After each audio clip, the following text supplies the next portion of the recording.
அனைவருக்கும் வணக்கம். நம்ம டெய்லியும் prelims and mains point of வியூவில் கரண்ட் அஃபேர்ஸ் கொஸ்டின்ஸ் பார்க்குறோம். இன்றைக்கி என்ன கொஸ்டின்ஸ் இருக்குது அப்படிங்கிறத பார்ப்போம்.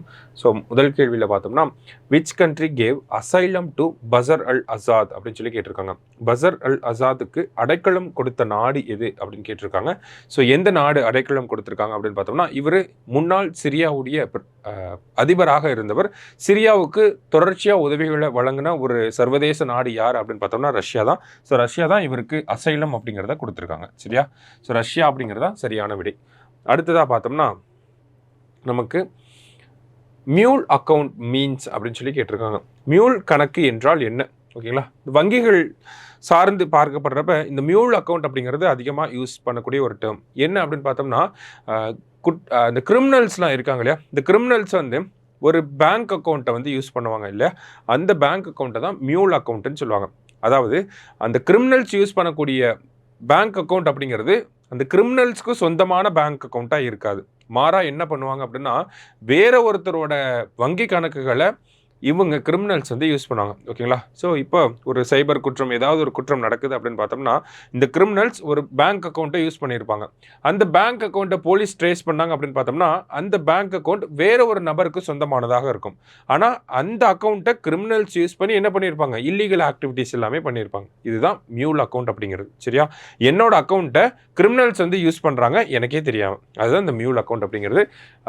Bank account used by criminals for illegal activities அப்படிங்கிறது தான் கரெக்ட் ஆன்சர். சரியா? அடுத்ததா சூஸ் த கரெக்ட் ஸ்டேட்மெண்ட் அப்படின்னு சொல்லி கொடுத்துருக்காங்க. Sanjay Malhotra is appointed as the 26th RBI governor. He will remain as RBI governor for 3 years அப்படின்னு சொல்லி கொடுத்துருக்காங்க. ரிசர்வ் வங்கியின் 26வது ஆளுநராக சஞ்சய் மல்ஹோத்ரா நியமிக்கப்பட்டுள்ளார். ரிசர்வ் வங்கி கவர்னராக அவர் 3 ஆண்டுகள் இருப்பார் அப்படின்னு சொல்லி கொடுத்துருக்காங்க. சரிங்களா? ஸோ ரெண்டுமே கரெக்டான ஸ்டேட்மெண்ட் தான். ரிசர்வ் வங்கியோட 26th RBI கவர்னர் யார் அப்படின்னா சஞ்சய் மல்ஹோத்ரா. இவர் வந்து பார்த்தோம்னா பதவிக்காலம் 3 வருடங்கள். சரிங்களா? ஸோ ரெண்டுமே கரெக்ட் ஸ்டேட்மெண்ட் தான். போத் கரெக்ட் அப்படிங்கிறது தான் நமக்கு கரெக்ட் ஆன்சர். சரியா? Option C. அடுத்ததாக பார்த்தோம்னா, corridor for first full scale hyper loop project அப்படின்னு சொல்லி கேட்டிருக்காங்க. முதல் முழு அளவிலான ஹைப்பர் லூப் திட்டத்திற்கான தாழ்வாரம் அப்படிங்கிறது கேட்டிருக்காங்க. தாழ்வாரம் அல்லது வழித்தடம் அப்படிங்கிறது கூட கேட்கலாம். ஸோ ஹைப்பர் லூப் ப்ராஜெக்டோட அந்த ஃபர்ஸ்ட் காரிடார் அப்படிங்கிறது எங்கே அப்படின்னு பார்த்தோம்னா, மும்பை டு பூனே அப்படிங்கிறது தான் ஹைப்பர் லூப் ப்ராஜெக்ட்டுக்கான ஃபர்ஸ்ட் காரிடார். நமக்கு மும்பை டு அகமதாபாத் அப்படிங்கிறது தான் நமக்கு புல்லட் ட்ரெயினோட ஃபர்ஸ்ட் வழித்தடமாகவும் இருக்க போகுது. சரிங்களா? ஸோ மும்பை டு அகமதாபாத் அப்படின்னா bullet train, Mumbai to Pune அப்படின்னா ஹைப்பர் லூப். சரியா? அடுத்து கடைசியாக places of worship act was enacted in which year?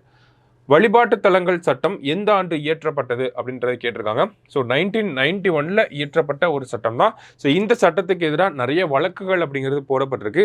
இந்த வழக்குகள் பார்த்தோம்னா டிசம்பர் 12ஆம் தேதி உச்சநீதிமன்றத்தில் விசாரிக்க போகிறாங்க. இந்த வழக்கினுடைய தீர்ப்பு அப்படிங்கிறது ரொம்ப முக்கியத்துவம் வாய்ந்த தீர்ப்பாக இருக்க போகுது.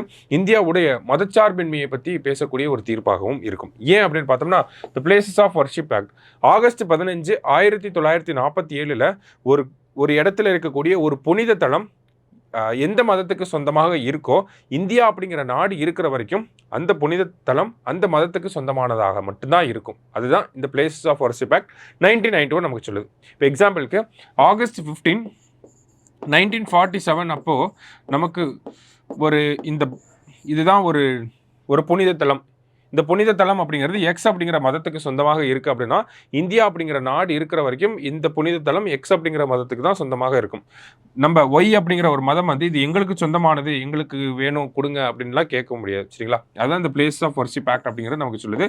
ஆகஸ்ட் 15, 1947 ஒரு வர்ஷிப் பிளேஸோட ஸ்டேட்டஸ் என்னவா இருக்கோ அதுதான் கடைசி வரைக்கும் இருக்கணும் அப்படிங்கிறது. இதுக்கு ஒரு சில எக்ஸப்ஷன்ஸ் அப்படிங்கிறது இருக்குது. நமக்கு மான்யூமெண்ட்ஸ் அப்படின்னு சொல்லுவாங்க, archaeological sides and monuments act. அந்த சட்டத்தை 1958 வந்திருக்கும். அதற்கு கீழே இருக்கக்கூடிய வரலாற்று சின்னங்கள் அப்படிங்கிறதுலாம் இதுலேருந்து எக்ஸப்ஷனாக இருக்குது. அதே மாதிரி பாபர் மசூதி அப்படிங்கிறது இந்த சட்டத்திலிருந்து விதிவிலக்காக இருந்துச்சு. சரிங்களா?